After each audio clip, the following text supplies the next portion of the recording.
Bonjour, dans cette vidéo, on va effectuer la correction des TD concernant le chapitre des capteurs de température. Alors le travail numéro 1 portera sur l'acquisition de la température de l'eau dans une hydrolienne.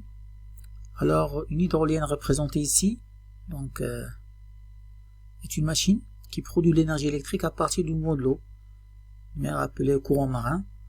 On distingue les courants marins situés en pleine mer et les courants qui sont situés près des côtes. Alors, tout en préservant l'environnement marin, une hydrolienne permet de convertir l'énergie hydrocinétique fournie par ces courants marins en énergie électrique. Donc, il existe plusieurs types. Certains sont à la surface et d'autres sont sous-marines, comme celle qu'on va étudier ici. Donc, on distingue dans sa constitution, on a l'hélice, bien sûr, un multiplicateur, un système alternateur tout simplement. Donc, alors la supervision de contrôle de l'éolien requiert l'acquisition de nombreuses grandeurs, et parmi ces grandeurs il y a la vitesse du courant marin, et pour cela on utilise un capteur ADCP, Acoustic Doppler Current Profiler. Donc c'est un capteur qu'on appelle courantomètre. Donc il utilise les ondes ultrasoniques et repose sur l'effet Doppler. Donc il permet de mesurer la vitesse du courant marin. Cependant, donc la vitesse du son, parce que c'est un capteur ultrasonique, la vitesse du son dans l'eau de mer n'est pas constante, mais elle dépend de certains paramètres ambiants, dont la température de l'eau. Ainsi, il faut renseigner la température de l'eau afin d'en tenir compte. Donc c'est pour ça que le sujet du TD, c'est tout simplement la mesure de la température d'eau. Et là, on va le faire à l'aide d'une pétesson ici, une RTD résistance thermique métallique. Donc on a vu dans le cours. Donc une sonde pétesson, puisque c'est un capteur passif, ça veut dire il fournit une résistance, on propose ce montage là qui va permettre le conditionnement de la résistance pétesson. Donc on distingue deux étages. Il y a un point de mesure, point de Winston, qui permet de convertir la variation de résistance RT de la pétesson en une différence de potentiel U. Alors cette différence de potentiel U qui est là, donc elle sera appliquée à un deuxième étage qui est un amplificateur d'instrumentation. Alors pourquoi l'amplificateur d'instrumentation? Tout simplement parce que une tension différentielle ne peut pas attaquer à l'entrée d'un microcontrôleur comme dans l'état. On doit la convertir en un potentiel. C'est pour ça qu'on va utiliser cet ampli d'instrumentation. Il aura comme montrer la différence de potentiel U fournie par le pont de Winston, et il fournira une tension de sortie VS, un potentiel. Ce VS sera ensuite filtré, mais le filtre n'est pas étudié dans ce TD. Alors qu'est-ce qu'on demande? Donc l'étude est divisée en deux parties. On va d'abord étudier le pont de mesure et puis l'amplificateur d'instrumentation. Donc la pétesson, ici on vous donne sa réponse statique. RT c'est R0 plus A fois T. Donc R0 c'est la résistance à 0 degré Celsius, elle est égale à 100 ohms ici. Donc le A, le coefficient de température, c'est 0,385 ohms par degré Celsius. La tension d'alimentation du pont de Winston est de E volts et le R1 qui est associé à RT, la résistance R1 qui est associée à RT est égale à 1,5 kg. Alors on demande de donner l'expression des tensions VA et VB et puis de déduire la différence de potentiel U. Donc c'est une question typique, facile. Donc ici, l'avantage de l'étage amplificateur d'instrumentation, c'est qu'il a deux, ici les amplis A1 et A2 sont des montages suiveurs, adaptateurs d'impédance. Ils garantissent ici des courants qui sont égaux à 0. Donc ici on a le courant, il est nul. La même chose pour ce courant. Ce courant lui aussi, il est nul. Alors puisque ces deux courants sont nuls, donc on peut déterminer le potentiel VA en appliquant le pont diviseur de tension au niveau de R1, R2. On aura comme réponse à cette question, donc le VA sera égal à E fois R2 sur R1 plus R2. Et la même chose pour VB. on va appliquer le point diviseur de tension au niveau de R1 et RT ici, mais qu'on aura VB égale AE fois RT sur R1 plus RT.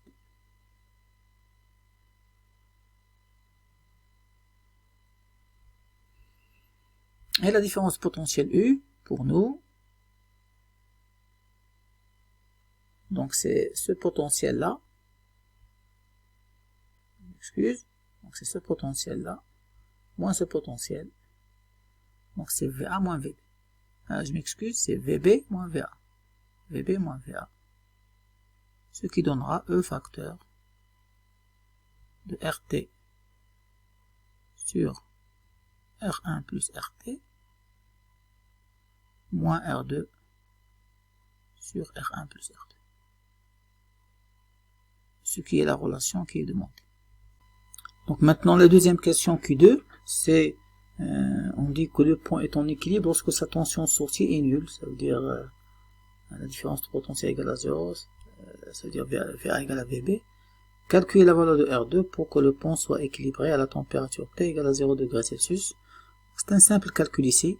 Donc, pont équilibré, ça veut dire on aura cette expression sera nulle, ce qui donnera RT sur R1 plus RT doit être égal à R2 sur R1 plus R2.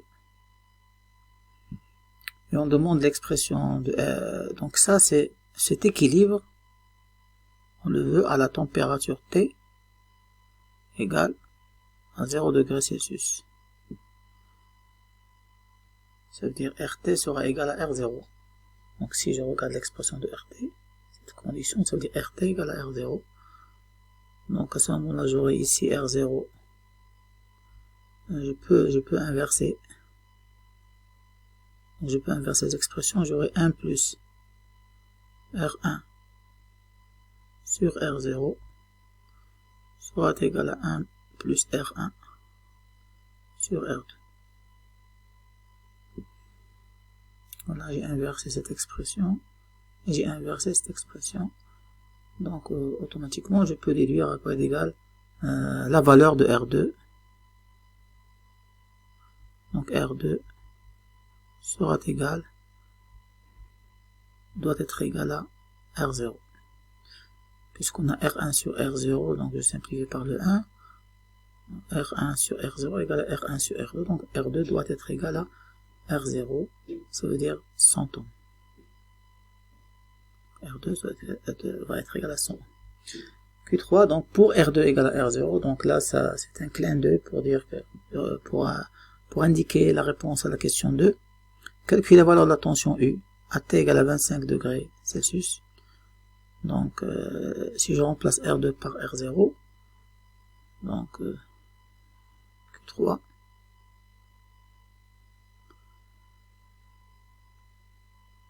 donc on aura U égale à E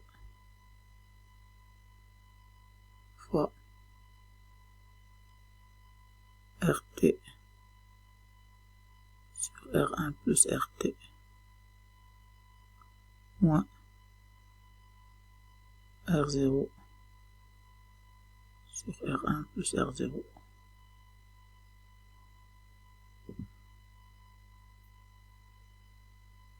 Donc on va remplacer le RT par son expression qui est égale à R0 plus AT. Et on va essayer de déterminer l'expression de U. Donc on aura RT va être égal à R0 plus A fois T, avec T égale à 25 degrés Celsius. Donc ça reste un calcul numérique, donc je vais éviter de faire les calculs numériques pour gagner un peu de temps. Donc ici tout simplement je vais calculer RT en remplaçant T par 25 degrés et je remplace dans l'expression et je vais déduire la tension. Donc, mais ce qui est important, c'est ce qui est dit pour la suite. Pour la suite, on va considérer que ce U,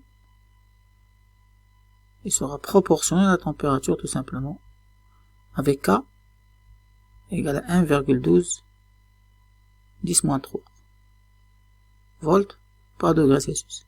Ça, c'est pour la suite du TD. Maintenant, pour la suite, on va attaquer l'amplificateur d'instrumentation.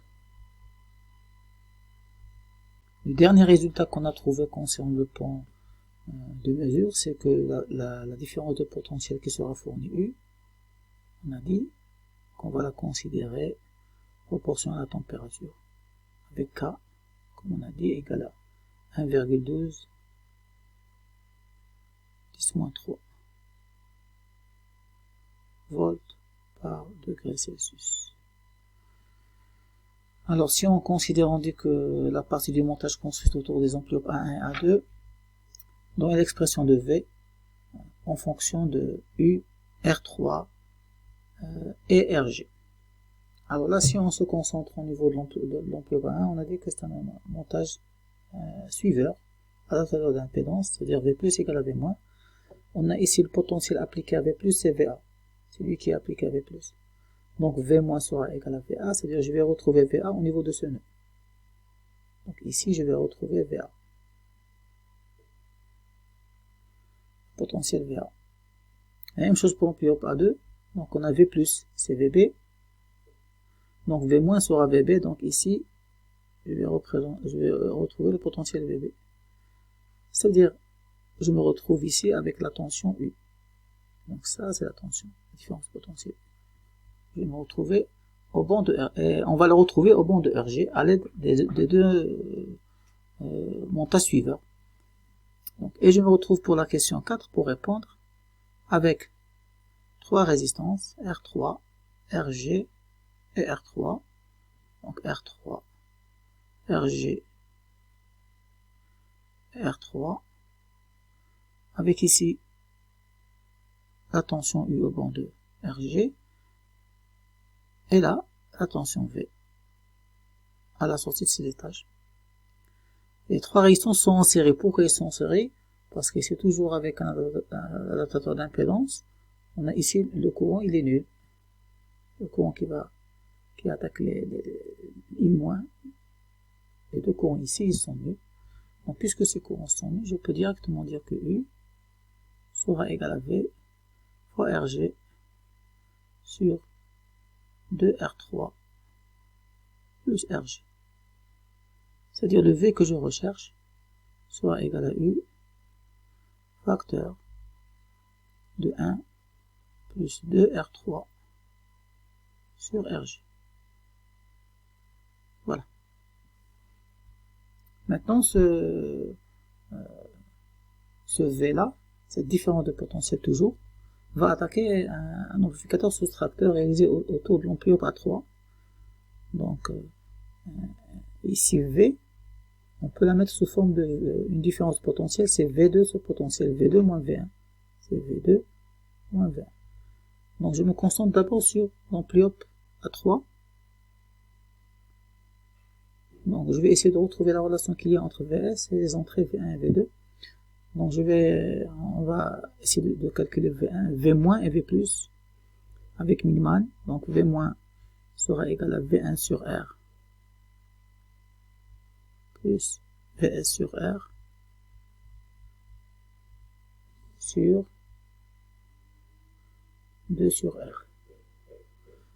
La même chose pour V+, on aura V2 sur R plus 0 sur R. Pourquoi 0? Parce qu'on a cette branche, elle est alimentée par 0. 1 sur R plus 1 sur R, c'est-à-dire 2 sur R. On peut faire autrement, on peut calculer V- par exemple avec la superposition.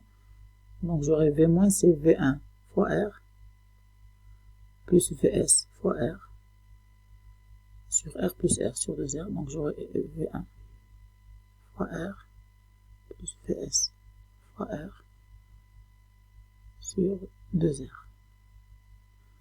Et la même chose pour V+, je peux la mettre, je peux la retrouver avec le point diviseur, par exemple ici. V+, elle est là. Je peux directement dire que V+, c'est V2 fois R sur 2R. Les deux méthodes sont valables. Et on pose V plus égale à V moins, donc si on pose V plus égale à V moins parce qu'on est en régime linéaire, on va directement retrouver que Vs sera égal à V2 moins V1. Parce que le R va se simplifier. Et c'est quoi V2 moins V1? C'est tout simplement V. V2 moins V1, c'est la différence potentielle V. Et je peux conclure avec Q6. Donc là c'est la question Q5, je sais pas pourquoi j'ai mis Q3. Donc Q6, tout simplement, on aura Vs, on remplacera Vs égal à V. Et V on l'a trouvé ici, c'est U. Et U c'est quoi? C'est K fois la température. Donc K fois 1 plus 2R3 sur RG fois la température. D'accord? Alors là, bien sûr, on peut... l'idée, c'est qu'on peut dimensionner R3 et on peut dimensionner RG de telle façon à avoir, par exemple ici, on voudrait avoir, par exemple, Vs égale à alpha fois T avec par exemple, alpha égale à 5 millivolts par degré Celsius, ou l'important c'est alpha, c'est un rapport, ce sera la sensibilité de notre capteur. Et on dimensionnera bien sûr R3 et RG pour avoir la sensibilité désirée en volts par degré Celsius. Donc on peut dire que cet ampli d'instrumentation là, qui a été ajouté, qui a été utilisé, il introduit un gain. Donc ici, le U était égal à l'entrée, c'est K fois la température. Et qu'est-ce que je retrouve à la sortie? K fois la température qui a été multiplié par ce gain-là. Donc on peut dire que l'ampli d'instrumentation possède un gain, une amplification qui est égale à 1 plus 2 fois R3 sur RG. Alors ce qui est intéressant, c'est que ces amplis d'instrumentation, on les retrouve sous forme d'un circuit intégré, parce qu'ils sont tellement utilisés qu'on peut les retrouver à base d'un circuit intégré. Donc d'ailleurs c'est la question suivante, l'étape suivante. Donc qu'est-ce qu'on veut faire? La réalisation matérielle de cet ampli d'instrumentation, de tout l'ampli d'instrumentation, est confiée à l'amplificateur intégré, le INA 333, conformément à la figure suivante. Donc c'est l'équivalent de la D620 qu'on a vu dans le cours. Nous qu'est-ce qu'on a trouvé? On a trouvé que Vs sera égal à U, c'est-à-dire K fois la température, qui a été multiplié par un gain qui est 1 plus 2R3 sur RG. Sur RG. Donc ça, c'était le gain qui a été ajouté. Donc, qu'est-ce qu'on demande? On se référant au schéma interne de l'amplificateur intégré INA 333, c'est la figure ici, mais on va ouvrir ensemble le datasheet pour vous le montrer. Et on demande de relever la valeur de R3 si on utilise un tel circuit intégré comme amplificateur d'instrumentation. Donc là, c'est une partie du datasheet que j'ai ouvert, donc voilà. C'est un ampli d'instrumentation INA 333 qui permet de compenser le décalage, l'offset, qui peut être introduit par un capteur. D'accord? Donc c'est un ampli d'instrumentation. Instrumentation amplifiée. Donc voilà ses caractéristiques, son application. Qu'est-ce qu'on remarque? Ils disent qu'il introduit un gain qui est égal à 1 plus 100 kg sur RG. Et regardez son schéma équivalent. Voilà son schéma équivalent. Ça, c'est l'extrait du datasheet du circuit INA. Vous le trouverez dans le fichier PDF que j'ai joint comme description de cette vidéo. Donc là, c'est le schéma interne. Donc on voit bien que c'est vraiment, c'est le schéma exact qu'on a eu à étudier. C'est un ampli d'instrumentation. Les deux amplis suiveurs ici, A1, A2, ampli soustracteur. Il y a une seule différence, c'est qu'ici cette résistance, on a mis ici la tension de référence externe qu'on peut fixer. Et là, ce sont les trois résistances.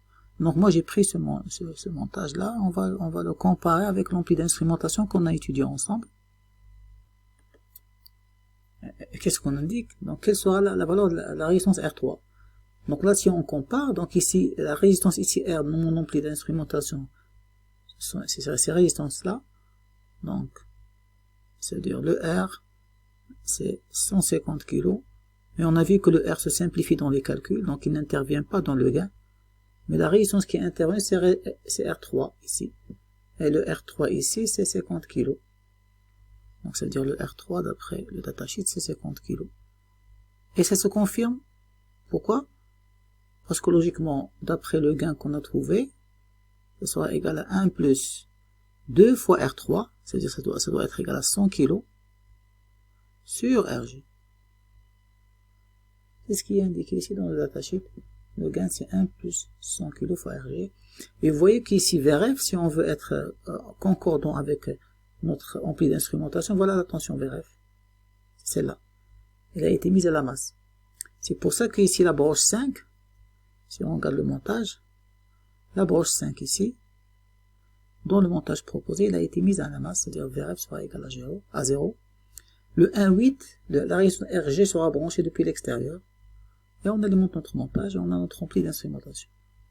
Donc dans la réalité, que ce soit dans le système embarqué ou dans l'automobile ou dans l'industrie, à chaque fois qu'on veut réaliser un ampli d'instrumentation, on va pas le réaliser d'une façon discrète, c'est-à-dire avec les amplis et les résistances, mais on va utiliser un circuit intégré comme le INA 333 ou la D620 qu'on a vu dans le cours. La D620. D'accord.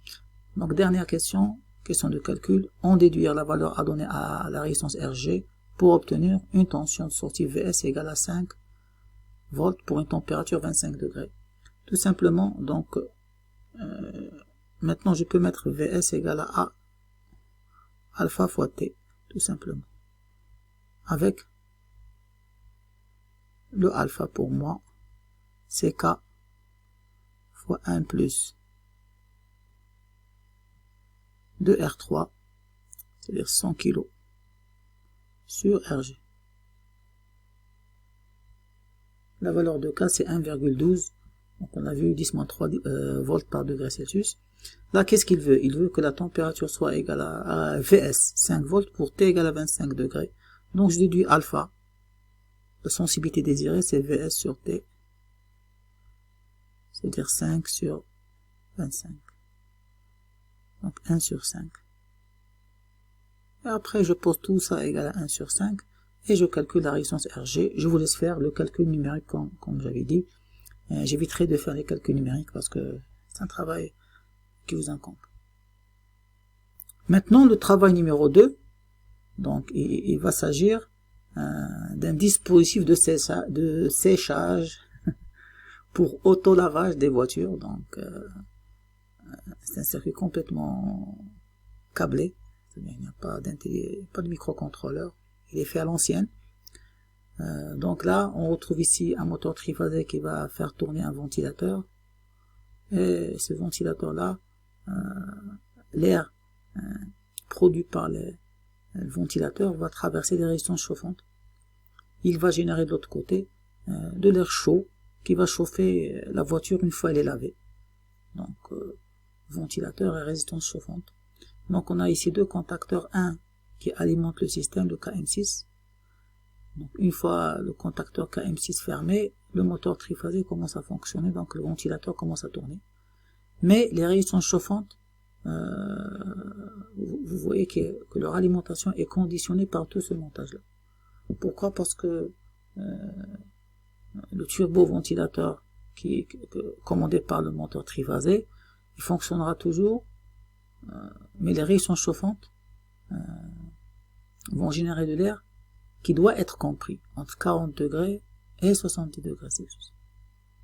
Donc ça veut dire que ce schéma, bloc 1, bloc 2, bloc 3, bloc 4 doivent réaliser un asservissement de température de telle façon que cette température-là soit comprise, la température soit comprise entre. Pourquoi supérieur à 40 degrés? Pour bien sécher la voiture. Et pourquoi inférieur à 70 degrés Celsius? Pour conserver la peinture et ne pas détériorer la peinture de la voiture. Donc tout le système permettra de faire cet asservissement. C'est-à-dire à la fin, on va voir que quand la température descendra en dessous de 40 degrés, on doit fermer le contacteur pour allumer la résistance chauffante. Une fois allumée, la température augmentera, mais dès qu'elle va dépasser 70 degrés Celsius, on va fermer le contacteur KM7 pour éteindre les résistances chauffantes, et à ce moment la température va diminuer de telle façon à rester comprise entre 40 et 70. Alors pour cela, qu'est-ce qu'on va utiliser? On va utiliser une CT1 cette fois. Là voilà, c'est la résistance R4. Alors cette CT1 elle est insérée comme le montage précédent dans un pont de Winston. Donc on a vu que le pont de Winston fournit une différence de potentiel à sa sortie UAB inexploitable. Donc le bloc 2, donc le bloc 1 c'est un pont de mesure, le bloc 2 ce sera un ampli d'instrumentation, mais une autre version de l'ampli d'instrumentation que celle qu'on a vu dans le premier TD. Puis le bloc 3 on va voir son rôle, et le bloc de puissance, le bloc 4 qui permettra de commander le relais du contacteur KM7. Donc l'étude, on va faire l'étude bloc par bloc en commençant par le bloc 1, donc le pont de Winston. Donc le calcul est identique, on demande pont de Winston, c'est toujours un pont diviseur. Pour toutes les questions concernant le pont de Winston, c'est un pont diviseur. On détermine la valeur de R4, c'est-à-dire la CTN qui correspond à 70 degrés Celsius, sachant qu'on a donné l'expression de R, c'est R0 exponentielle bêta 1 sur T moins 1 sur T0. T0 doivent être en degrés Kelvin. R0 c'est la résistance à 10 kg à la température T0 est égale à 298, c'est 25 degrés Celsius, ça correspond à 25 degrés Celsius. Et B c'est le coefficient thermique qui dépend de la CTN, c'est 3977 degrés Celsius. Donc cette question c'est une question d'application numérique, donc je ne vais pas la faire. On n'avait qu'à remplacer la température par 70 degrés Celsius et calculer la résistance R4. Maintenant donner la question 1-2, donner l'expression de VB. Donc pour l'expression de VB, je vais commencer ici pour 1-2, tout simplement. C'est le pont diviseur de tension, on a VB, il est là. Et au point de la résistance R3. Donc VB sera égal à la tension d'alimentation du pont, c'est-à-dire ici VCC,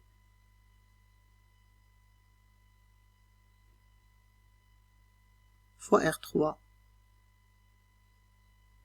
sur R4 plus R3. Donc voilà pour la résistance, pour la tension VB. Donc l'idée avec le calcul de VB, ici puisque c'est un TD, j'ai pas demandé toute l'étude, mais l'idée c'est de déterminer le VA logiquement. Donc le VA on va le faire avec un pont diviseur de tension, puis d'essayer de calculer UAB, différence de potentiel UAB, qui est égal à ici, UAB c'est VA moins VB. C'est ce potentiel là, moins ce potentiel là, c'est VA moins VB. Donc VA c'est constant, c'est ici VA il est au banc de R2 ici, c'est constant. C'est VCC fois R2 sur R1 plus R2, et VB dépend de la température. Donc l'idée c'est, on doit calculer pour la les deux seuils, température de 40 degrés Celsius, je dois calculer UAB correspondant. UAB 40 degrés Celsius. En remplaçant bien sûr R4, la CTN, par sa valeur à 40 degrés Celsius. Puis à la température 70 degrés Celsius, calculer UAB correspondant à 70 degrés Celsius. En remplaçant bien sûr R4 par la valeur de la résistance CTN à 70 degrés Celsius, qui a été demandé pour la première question 1. Et une fois on détermine UAB pour 40 et UAB pour 70 degrés Celsius, on passe au deuxième montage pour faire la même chose pour VS2.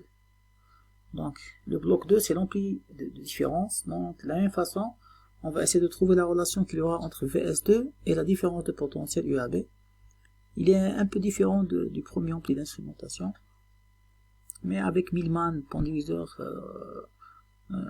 pour les gens qui ont des problèmes électroniques, j'avais conseillé d'utiliser Millman sans se poser de questions. Millman permet de résoudre tous les montages. Donc, s'ils ne maîtrisent pas le pont diviseur de tension ou la superposition, donc ils peuvent, Millman, peut résoudre leur problème, Millman. Donc, question de 1, je me concentre sur l'amplificateur, celui-là. Donc, le V+, si je suis le V+, ici, je trouve que V+ égale à VA. V+ sera égal à VA.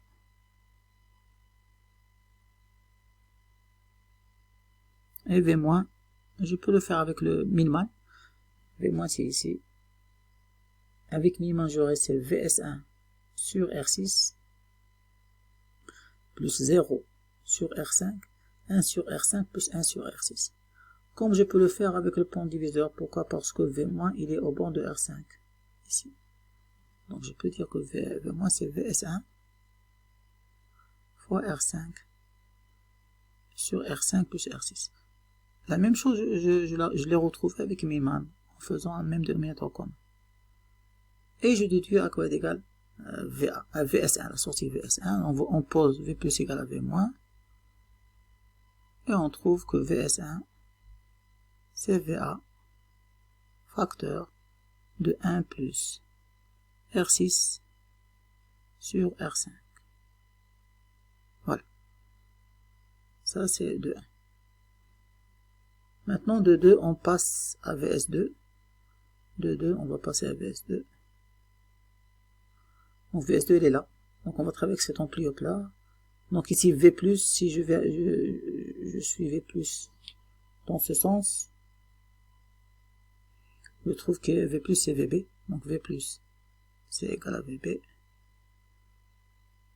V- avec pont diviseur tension ou Millman. Millman, qu'est-ce que... je sais pas, pont diviseur superposition ou Millman. Millman, qu'est-ce qu'il donnera Millman? C'est VS1 sur R7 plus VS2 sur R8, 1 sur R7 plus 1 sur R8.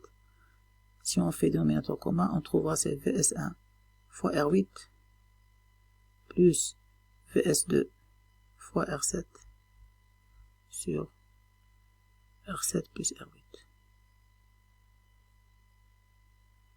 Et puisqu'on avait plus égal à V-,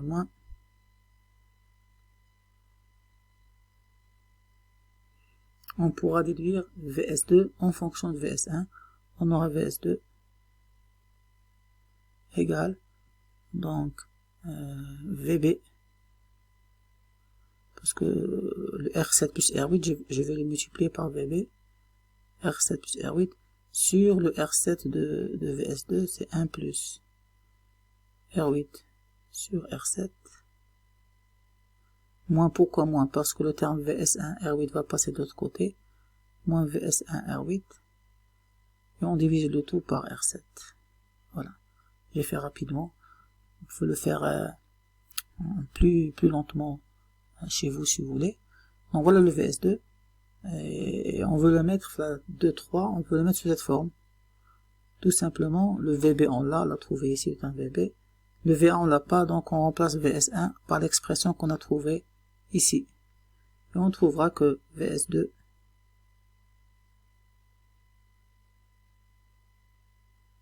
sera égal à l'expression qu'il veut, c'est-à-dire VB facteur de 1 plus R8 sur R7 moins VA, je remplace VS1, 1 plus R6 sur R5, m'excuse, fois R8 sur R7. On va terminer avec une simplification. Qu'est-ce qu'on dit? R7 égale à R5. Toutes les résistances sont égales. R5, R6, R7, R8. Donc ça veut dire que cette partie deviendra égale à 2. La même chose pour l'autre côté. Donc je peux dire que VS2 sera égal à 2 facteur de VB moins VA. Or on sait ici que UAB, d'après le pont de Winston, on a UAB, c'est VA moins VB. Donc ici on a VB moins VA, donc c'est égal à moins 2 fois UAB. Moins 2 fois UAB. Donc ce qui va impliquer, parce que déterminer VS2 en fonction de UAB, c'est ce qu'on a fait. On déduire VS2 à 40 degrés, parce que la finalité c'est les seuils. 40 degrés et 70 degrés. Donc on a donné UAB pour 40 degrés, ce que j'avais demandé, ce que j'avais ici indiqué. UAB pour 40 degrés, c'est moins 1,84. C'est-à-dire VS2 pour 40.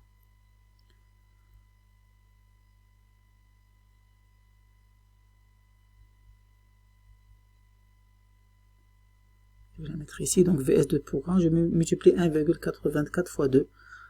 Donc ça donnera 3,68 volts.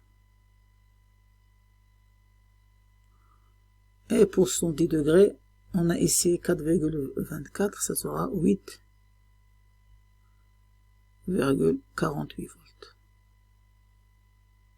On voit les deux seuils maintenant. Ça veut dire quand la température sera égale à 40 degrés Celsius, VS2 sera égal à 3,68. Et quand la température sera égale à 70 degrés, VS2 sera égal à 8,48.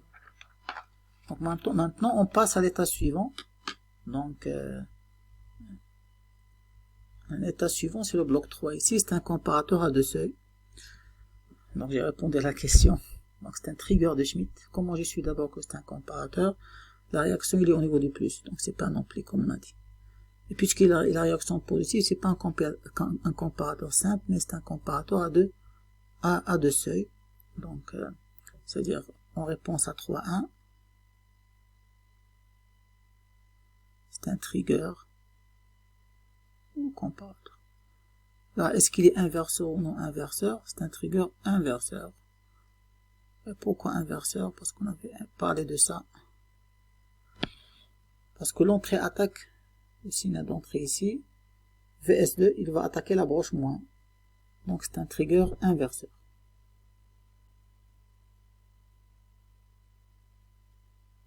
Voilà. Donc, bien sûr, je peux demander de retrouver les seuils. On a vu ça dans le cours. Donc, pour retrouver les seuils, ici, on a dit que de calculer V-, de calculer V+, donc V- égale, ici c'est VS2.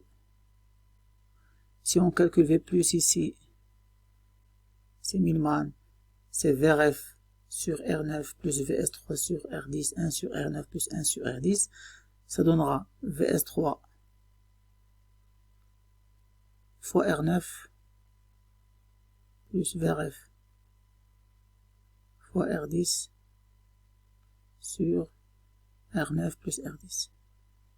On avait dit que avec la petite phrase magique, au moment du basculement, V plus égale à V moins, et on va rechercher les deux valeurs de VS2. Donc on va trouver que VS2 sera égal, bien sûr au moment du basculement, c'est VS3 fois R9 plus VRF fois R10 sur R9 plus R10. Et là, je trouve les deux seuils. Ça veut dire que je vais remplacer, vu que c'est un trigger de Schmitt comparateur de ce VS3, la tension de sortie VS3, c'est soit plus VCC, soit moins VCC. Quand je remplacerai par plus VCC, je retrouverai le seuil haut. Et quand je remplacerai par moins VCC, je retrouverai ici le seuil bas. Et je calcule les résistances de telle façon à avoir le seuil haut égal à 8,48, celui qui correspond à 70 degrés, et le seuil bas égal à 3,68, celui qui correspond à 40 degrés. On demande de tracer la fonction de transfert, ça veut dire le cycle d'hystérésis VS3 en fonction de VS2. Donc voilà. Donc on va essayer de le tracer.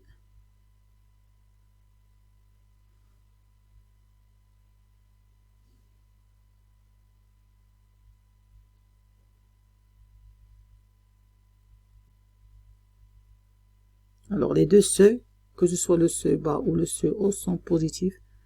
Donc je vais mettre ici le seuil bas, ici le seuil haut.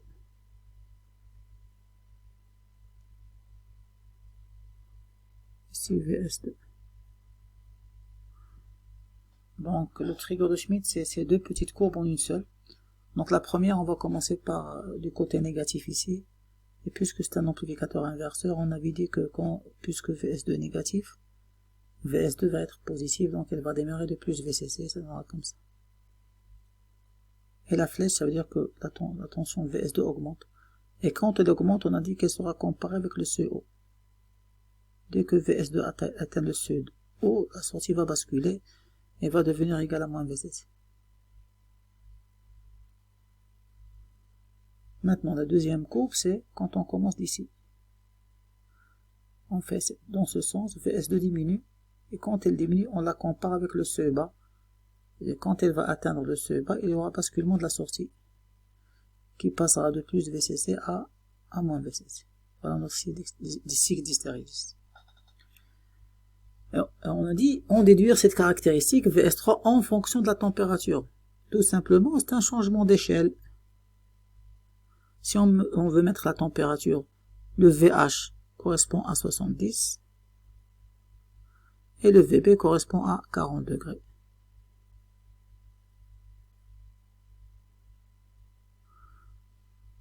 Donc, qu'est-ce qu'on peut dire? Regardez bien qu'est-ce qu'on peut dire. Si la température, par exemple, d'ailleurs on va le faire ici au tableau. Regardez comment on va interpréter cette courbe-là. Donc la première évolution, c'est ici, quand la température varie de 40 à 70 degrés. C'est-à-dire on est ici, dans ce sens. Puisqu'on est dans ce sens, on va travailler avec cette courbe-là. Voilà, je vais la mettre en gras. Donc là, ça veut dire, quand je suis dans ce sens, le VS3, quelle est son évolution? Il va évoluer de plus VCC vers moins VCC. Donc je peux dire qu'il va évoluer de plus VCC vers moins VCC. Alors VS3, qu'est-ce qu'il attaque? Il attaque le bloc 4 qui vient ici, c'est un bloc de puissance, un transistor. Alors la diode ici, c'est pour protéger le transistor contre les tensions négatives. Quand il va être bloqué, logiquement la jonction base émetteur ne supporte pas les tensions négatives qui sont élevées, et le moins 15 volts ou le moins 12 volts qu'on va lui appliquer peut détruire le transistor. C'est pour ça qu'on met cette diode. Elle est bloquée quand la tension VS3 est positive, donc elle n'a aucun rôle. Mais quand la tension VS3 est négative, elle va conduire. Et elle va imposer ici une tension VBE égale à moins 0,6. Largement suffisant pour le bloquer, et en même temps ça le protège. La deuxième diode qui est là, c'est une diode de roue libre, on a vu. Ça permet de protéger le transistor quand la charge est inductive. Relais, moteur à courant continu, donc elle est obligatoire pour protéger le transistor. Donc on revient, donc si VS3 égale à plus VCC, le transistor sera saturé, on. Ça veut dire qu'il sera on.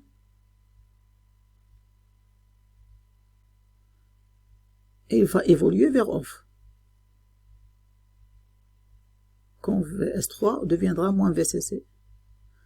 C'est-à-dire le contacteur, quand le transistor est on, le relais est activé, ça veut dire que KM7 sera fermé. Donc, KM7 sera fermé. Puisqu'il sera fermé, donc les résistances chauffantes seront allumées. Mais ça va évoluer vers ouvert. Pourquoi ouvert? Parce que la tension VS3 deviendra moins VCC et le transistor deviendra bloqué. Donc KM7 va s'ouvrir. Donc ça veut dire les résistances chauffantes, ils étaient alimentés et deviendront non alimentés quand la température évolue de 40 à 70. Maintenant, le sens contraire. On va évoluer maintenant dans ce sens. Maintenant, donc la deuxième courbe.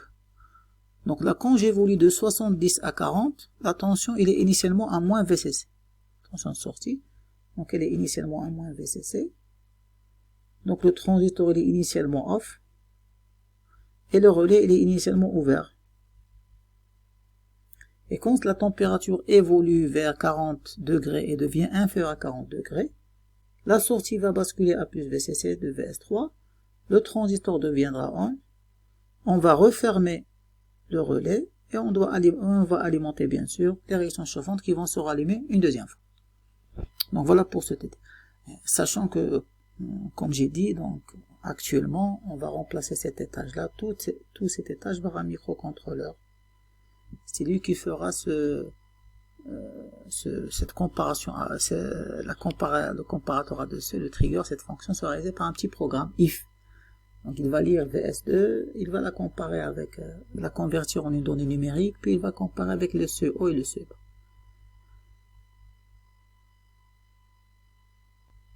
Maintenant, le prochain travail qu'on va voir, c'est le TD numéro 4 de la série. Donc il s'agit du thermocouple. Donc, on voudrait mesurer la température d'une cuve en moyenne d'un thermocouple. Donc ici, on a le thermocouple qui est là. Les métaux A et B. On voit ici deux conducteurs qui vont le relier au transmetteur là, avec un circuit de compensation de la soudure froide qu'on avait expliqué dans le cours. Alors, ça c'est la température de la jonction, TR. Et là, c'est la température référence, le TF. Et là, c'est la température, TR, je m'excuse, et là, c'est TF, c'est la température au niveau du transmetteur.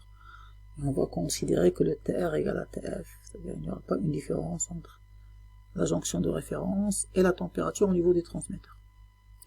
Alors, l'étendue de mesure est de 0 à 200 degrés Celsius, c'est-à-dire c'est la plage où va varier la cuve. La température au sein de la cuve, c'est de 0 à 200 degrés. Et pour ça, on a décidé d'utiliser un thermocouple de type J. On demande de donner les noms des métaux A et B pour ce type de thermocouple. Donc là, on va consulter le tableau qu'on a dans le cours. Donc là, on a les types K, J, Tn. Alors pour le type J, le métal A, ça sera donc le métal A.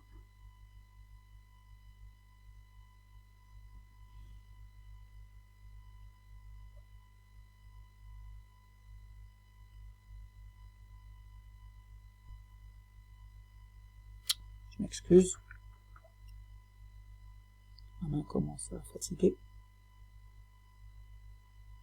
Le métal A, c'est le fer. Et le métal B, c'est le constantin.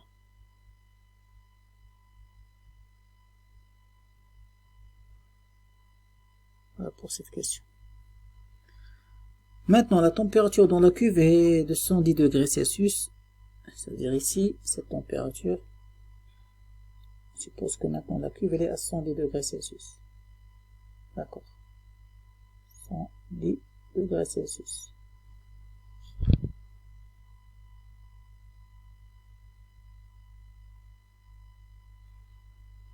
Et la température de référence, et en même temps la température froide, c'est de 28 degrés Celsius.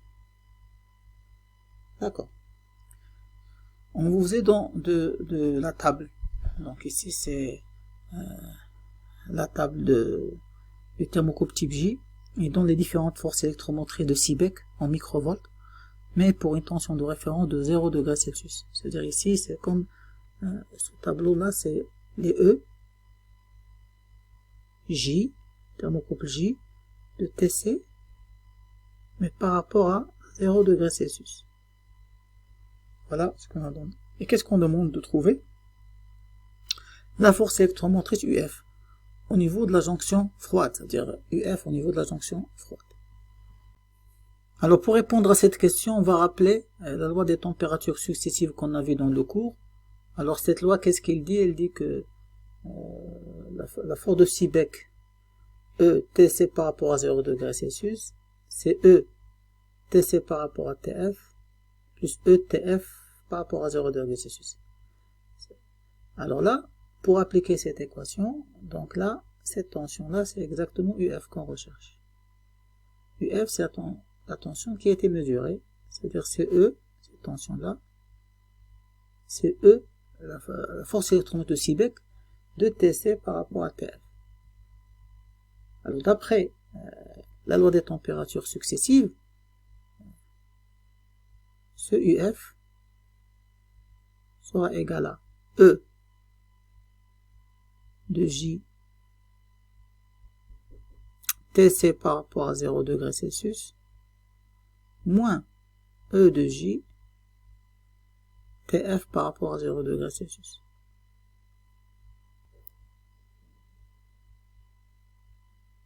Donc, puisque les deux sont par rapport à 0 degré Celsius, 0 degré Celsius, je ne sais pas pourquoi j'écris comme ça. Par rapport à 0 degré Celsius. Donc, je peux utiliser ce tableau-là. Donc, TC, on a dit que c'est 110 degrés Celsius. Donc, je recherche ici 100, voilà 100. 10, voilà 10. Donc, voilà, c'est 4509. Donc, ça, c'est 4509 microvolts. Sur microvolts. Moins le TF. Le TF, c'est 28 degrés Celsius. Alors, si je consulte le tableau, j'ai 20 degrés Celsius avec le 0 ici. J'ai 30, mais j'ai pas 28. Donc, pour retrouver 28, on va utiliser la relation d'interpolation linéaire. Elle aussi, on l'a vu dans le cours. Donc, ici, dans ce cas, le X, c'est la température. Moi, je veux la résistance à la température 28 degrés Celsius. Et d'après le tableau, 28 degrés Celsius, les deux valeurs que j'ai celle de 20 et j'ai celle de 30 degrés. Le F de X, c'est la tension que je recherche. Alors pour 20, le Y de 20, c'est, d'après le tableau ici, c'est 798 microvolts. Et pour le 30, c'est 1203. Et j'applique la formule, donc le F de X, c'est-à-dire le E que je recherche, E de J à 28 degrés Celsius, toujours par rapport à 0, c'est égal, YA c'est 798 microvolts, plus YB moins YA, ça veut dire 1203, moins 798, le tout fois X c'est 28 degrés, moins X à 20, sur XB, c'est-à-dire 30 moins 20. Et je calcule le EJ par rapport à 28 degrés Celsius. Quand je fais le calcul, je trouve 1122 microvolts.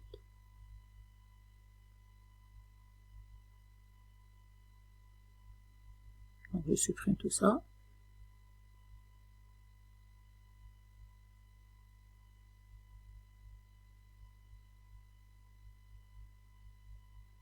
Donc, quand la réponse statique est un tableau de mesure, cette interpolation linéaire elle est utile. Donc, au final, mon UF sera égal. UF, n'oubliez pas le UF, c'est le EJ de TC par rapport à TF, que j'aurais mesuré, bien sûr. Que j'aurais mesuré ici. Au niveau de UF, j'aurais mesuré la différence. C'est 3387. 3387 microvolts. Alors tout ça, c'est pour démontrer qu'est-ce qui va se passer. Qu'est-ce qui va se passer de 2 si ce circuit-là n'existe pas. Parce qu'avec ce circuit, on a pu dire que UE c'est ça. UE c'est ça. Celle que je veux, voilà. D'après la loi des mains, c'est UF plus U1. Ici, UF, celle-là. Et le circuit de la compensation, ajouter le U1. C'est comme ça qu'on arrivait à trouver le UE à partir de UF qui a été mesuré.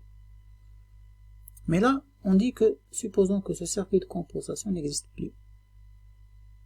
C'est-à-dire le UE, qui m'intéresse, sera égal à UF, sans compensation. Et le UF, c'est quoi le UF? Le UE, c'est E TC par rapport à 0 degré Celsius. C'est-à-dire ça sera le E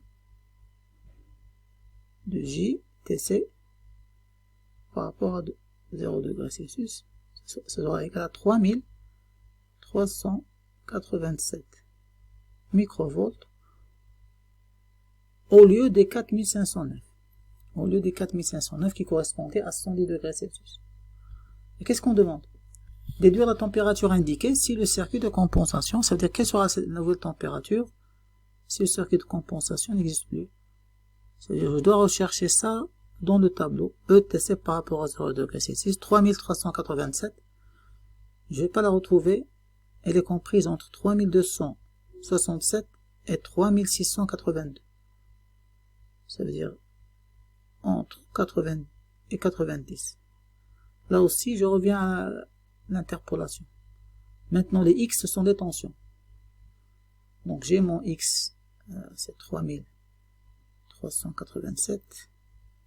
Il est compris entre 3267 et 3682. Là, c'est X, A. Là, c'est X. Et là, c'est XB. Et le YA, donc là, ça correspond à 80 degrés. Et là, c'est 90 degrés. Ça, c'est YB. Et ça, c'est YA. Et je remplace ici. Donc, j'aurai la tension que je recherche, c'est YA. C'est-à-dire, c'est 80 plus YB moins YA, c'est 90 moins 80, c'est-à-dire plus 10. Fois X, X c'est quoi? C'est 3387 moins XA, 3267 sur XB, 3682, moins 3267. Alors, une fois le calcul fait, je trouverai exactement une température. Donc, je trouverai TC égale à 82,89 degrés Celsius. Au lieu des 110 degrés Celsius que j'ai. On voit bien que le rôle très important du circuit de compensation de la soudure froide pour donner une mesure qui est fiable. Ce TD, la finalité du TD, c'est montrer son rôle très important. Maintenant, le dernier TD portera sur toujours le thermocouple, mais cette fois, on va dans une application. Donc, ici, on va l'utiliser au niveau de l'opération de fritage de la céramique structurale. Donc, cette céramique, elle est utilisée dans plusieurs domaines. Donc, alors, la valeur de température de la céramique produite peut varier entre 600 degrés Celsius et 1100 degrés Celsius. Donc, j'ai besoin d'un capteur qui fonctionne dans cette plage, dans cette gamme de température. Alors, la chaîne d'acquisition est la suivante. Il y a le capteur de température qu'on va choisir. C'est un thermocouple qui va donner une tension de 6 becs. Et la tension de 6 becs, c'est une différence de potentiel. Donc, on va attaquer un amplificateur d'instrumentation, comme l'un de ceux qu'on a vu. Ça peut être un circuit intégré, puis filtrage, puis la numérisation. Donc, c'est une chaîne typique. Nous, logiquement, on s'arrête à ce niveau-là. D'accord? Donc, ce qu'on va essayer d'étudier ensemble, c'est d'abord, on va essayer de choisir le capteur, et après, on va étudier l'ampli d'instrumentation qui va avec, le cahier de charge qu'on veut après. Donc, ce qu'on se rappelle, c'est que l'étendue de mesure de notre cahier de charge, c'est 600 degrés et 1100. Donc, je vais le mettre ici, c'est 600 degrés jusqu'à 1100 degrés Celsius. D'accord. Donc, on va utiliser un thermocouple, comme j'ai dit. Donc, le thermocouple, on sait qu'il fournit une tension de 6 becs qui est proportionnelle. Elle dépend de la différence de température entre la jonction chaude et la jonction froide TF. Donc, voilà. Donc, K, ça constitue la sensibilité du capteur. On va essayer de travailler avec ces capteurs. Vous allez voir, donc on a vu même dans le cours que voilà, on est à la réponse statique de ces capteurs. Le type J ici, le type K, le type N. Donc on voit bien qu'ils ne sont pas linéaires sur toute la plage de l'étendue de mesure de chaque capteur. Mais on va l'utiliser uniquement au niveau de sa zone linéaire. C'est-à-dire chaque capteur, je vais rechercher la zone où il est linéaire, et c'est là où je vais l'utiliser, et c'est là où je vais calculer sa sensibilité, qui restera constante bien sûr dans cette zone qui est linéaire comme on a vu dans le premier cours. Donc qu'est-ce qu'on demande? On demande pour les types B, K, J et E, ça veut dire B, K, J et E pour chacun de ces capteurs-là. On essaiera de remplir ce tableau. C'est-à-dire pour chaque... on a donné déjà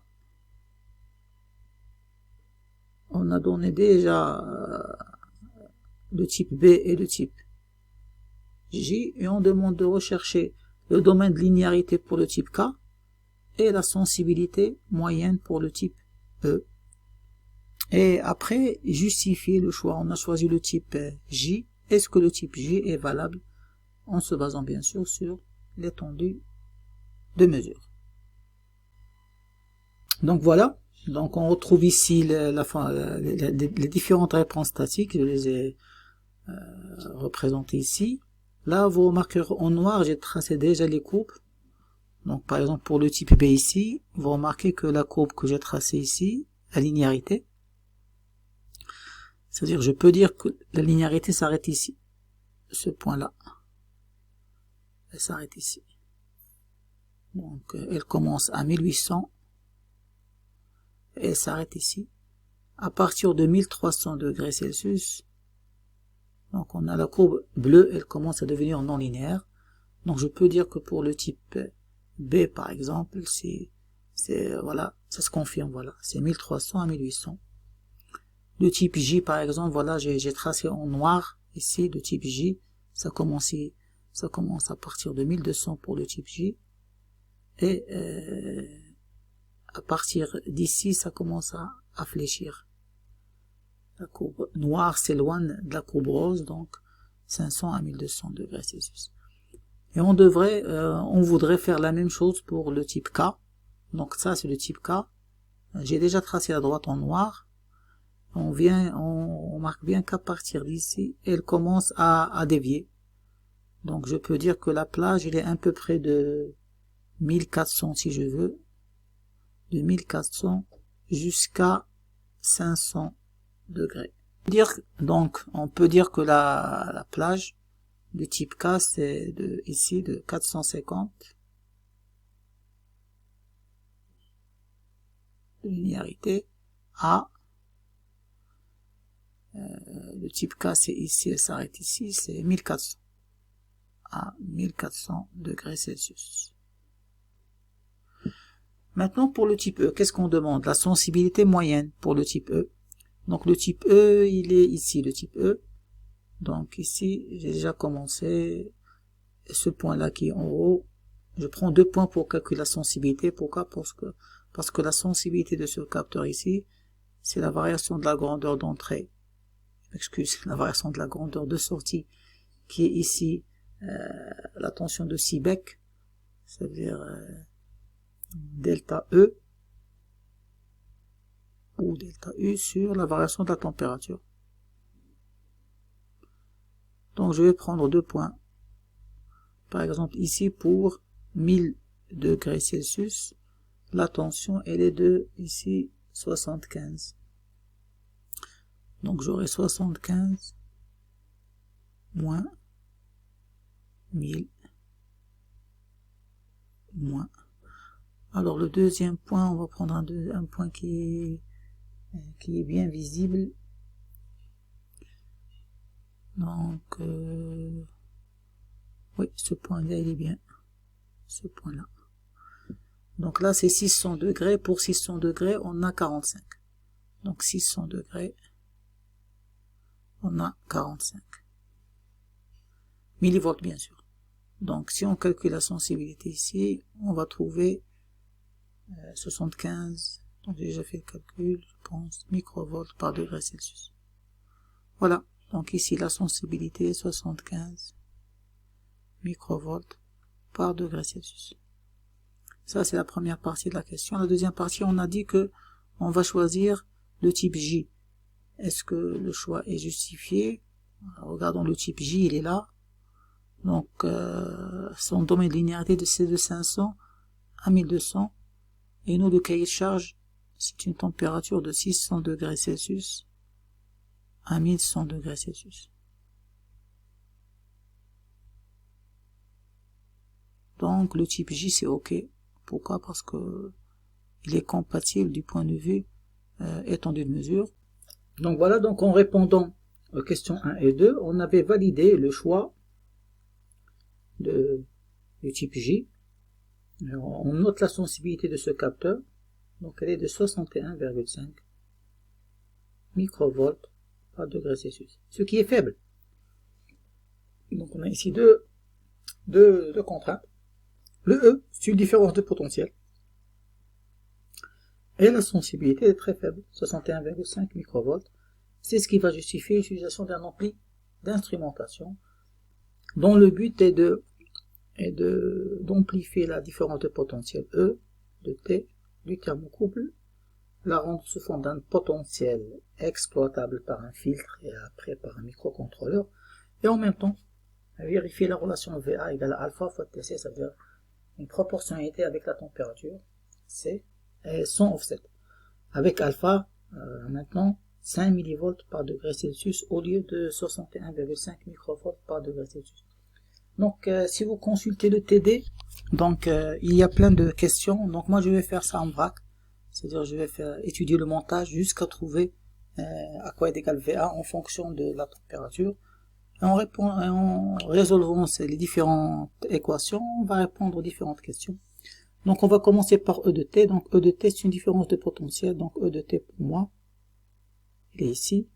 C'est le potentiel V2 moins le potentiel V1. Donc c'est V2 moins V1. C'est un montage qui est proche de celui utilisé dans le système d'asservissement de la température pour le séchage des voitures. Donc là on va commencer par V3 ici. L'ampli up ici, donc on a V plus égale à V1. C'est un ampli non inverseur, donc V plus égale à V1. On a V moins, je peux le donner directement. Donc c'est V3, point diviseur de tension au millman, c'est V3 fois R1 sur R1 plus R2. Et on trouve à quoi est égal V3, donc V3, c'est V1 facteur de 1 plus R2 sur R1. Première partie du montage. Deuxième partie du montage, c'est V4. Attention V4. Donc là, je vais calculer V plus et V moins. Donc ici, le V plus, c'est facile, c'est V2. V plus, c'est V2. V moins, là, c'est obligation Millman.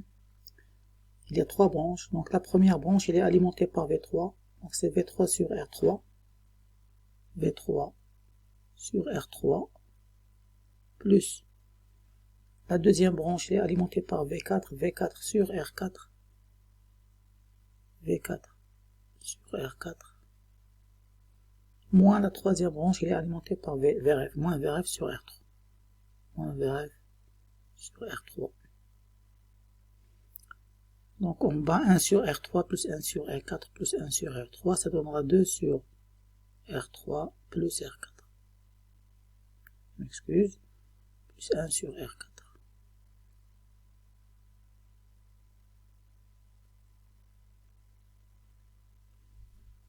Donc quand je mettrai V plus égale à V moins, avec les dénominateurs communs, j'obtiendrai V2 égale V3 moins VRF fois R4 plus V4 fois R3 sur 2 R4 plus R3.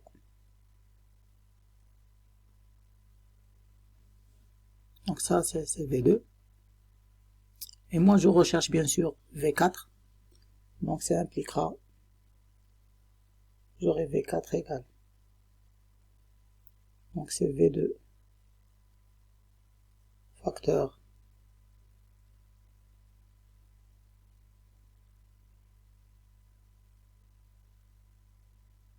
Donc,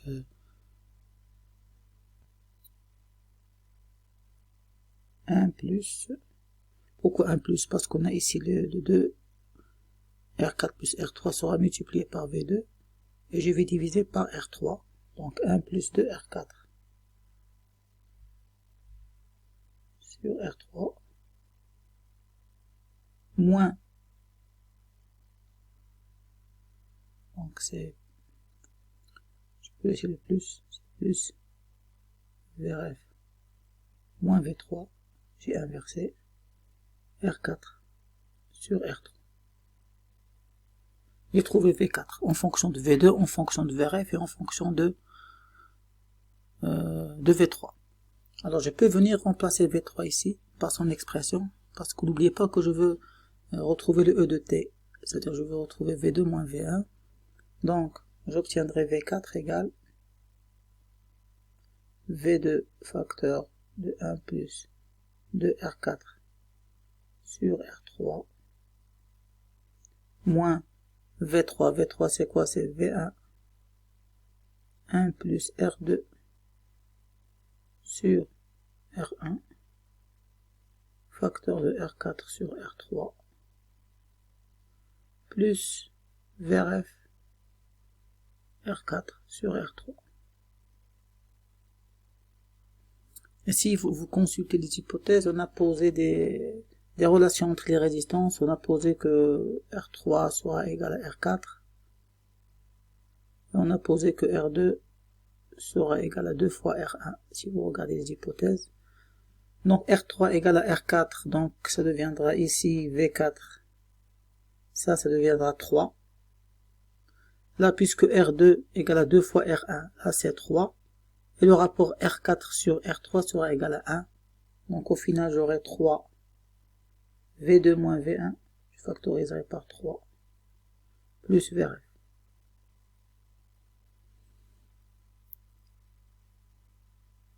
Alors V2 moins V1 c'est E de T, donc j'aurai 3 E plus VRF. Et le E, d'après les caractéristiques du capteur de thermocouple, on a vu que c'est K, TC moins TF au départ. TC la température de la jonction chaude et TF la température de la jonction froide de référence. Donc si je remplace, je trouverai égal à 3. Le E, je le remplace par K TC, donc j'aurai 3K TC plus VRF moins 3 KTF, tout simplement.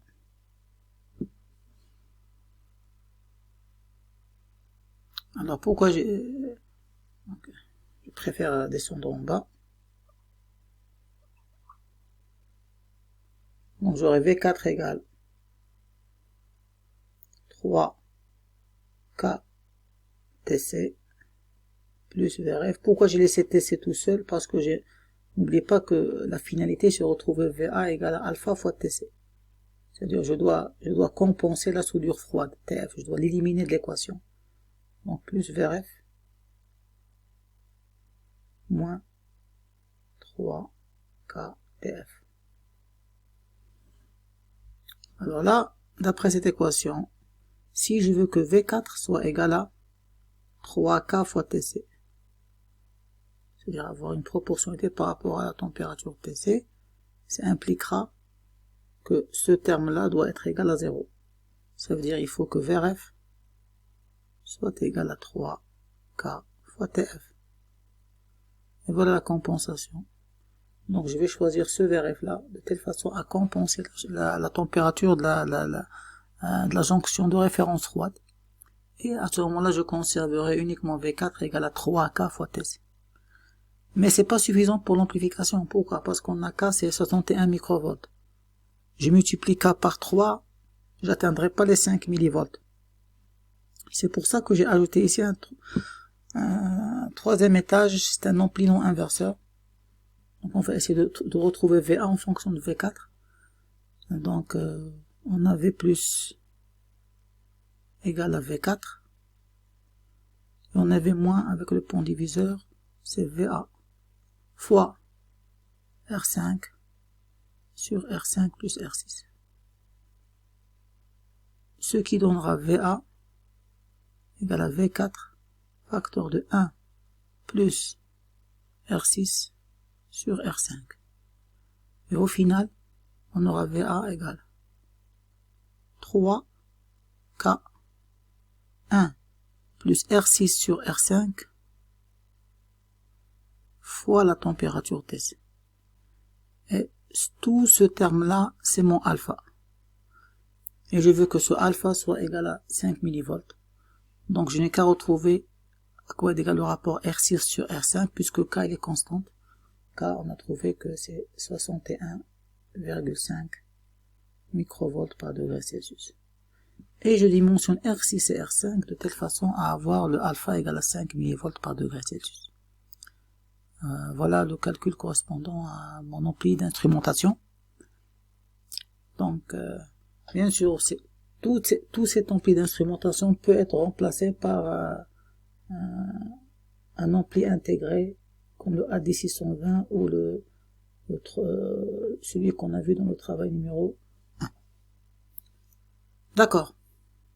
Donc maintenant, une petite question originale, donc, qui fait intervenir un peu de traitement de signal. Donc qu'est-ce qu'on a fait? On a relevé le spectre de VA correspondant à une certaine température, on a trouvé ça. Donc ça c'est le spectre de VA correspondant à une température donnée. Donc la tension VA c'est elle qui correspond à la valeur pour la fréquence F égale à 0. Parce que c'est une tension qui est continue, constante, c'est un ampli. Donc c'est-à-dire le VA pour moi ici, c'est, si je regarde ici, c'est à peu près 4,5 volts.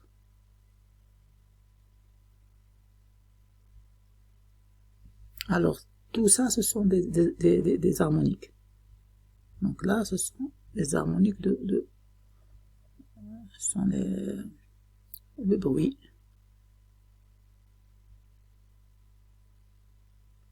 Le bruit qui va attaquer mon signal.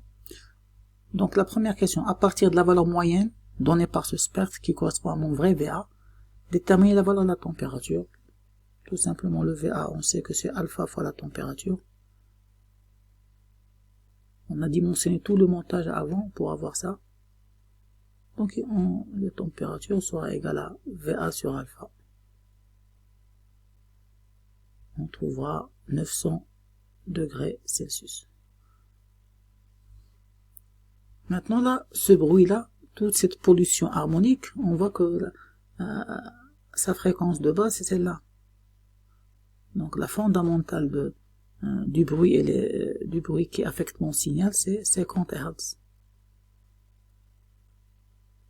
Les autres, ce sont les doubles de cette fondamentale. On retrouve une raie à 100 Hz, une autre à 150, et ainsi de suite. Donc ça veut dire que c'est un bruit de ligne. Donc il est causé par le réseau. Donc c'est un bruit de ligne qui est causé par le réseau.